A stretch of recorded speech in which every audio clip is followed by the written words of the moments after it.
వాళ్ళది ఫ్యాక్టరీ పక్కనే ఉంది, వాళ్ళ ఇన్ హౌస్ లోనే జాబ్స్ కొట్టుకోవచ్చు అండ్ రైతులకి వాళ్ళే అడ్వైస్ చేసుకోవచ్చు అలాంటి పంటలు, అంటే అన్ని రకాల స్పెసిలిటీస్.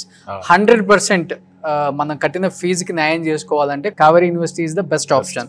సో ఫీజులు ఎలా ఉన్నాయి, ఏం చెప్తారు ఫైనల్ గా? ఇంకో పాయింట్ చెప్పాలి సార్. చెప్పాలంటే మామూలుగా ఎడ్యుకేషన్ సార్, మీరు ఏ కాలేజ్ తీసుకోండి, అందరూ ఎడ్యుకేషన్ స్టార్ట్ చేసిన తర్వాతనే ఆ సంస్థల నుంచి ఎదిగారు ప్రతి ఒక్కరు కూడా. బట్ ఇక్కడ ఒక ఏంటంటే సార్, ఇండస్ట్రీ, కావేరీ ఇండస్ట్రీ నుంచి వీళ్ళు సర్వీస్ చేయాలని చెప్పేసి ఎడ్యుకేషన్ సంస్థ స్టార్ట్ చేశారు.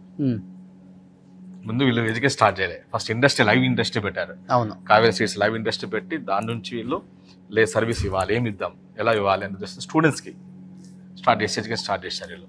అండ్ మేజర్గా ఏంటంటే కాలేజ్ వాళ్ళు మన అగ్రికల్చర్ బీఎస్సీకి అయినా ఇంజనీరింగ్కి అయినా మ్యాక్సిమం మిడిల్ క్లాస్ పిల్లలు వస్తారు. సో వాళ్ళకి ఏం చేస్తారు, స్కాలర్షిప్ కింద ఉన్న ఫీజులో బెస్ట్ ఫీజు ఇస్తున్నారు.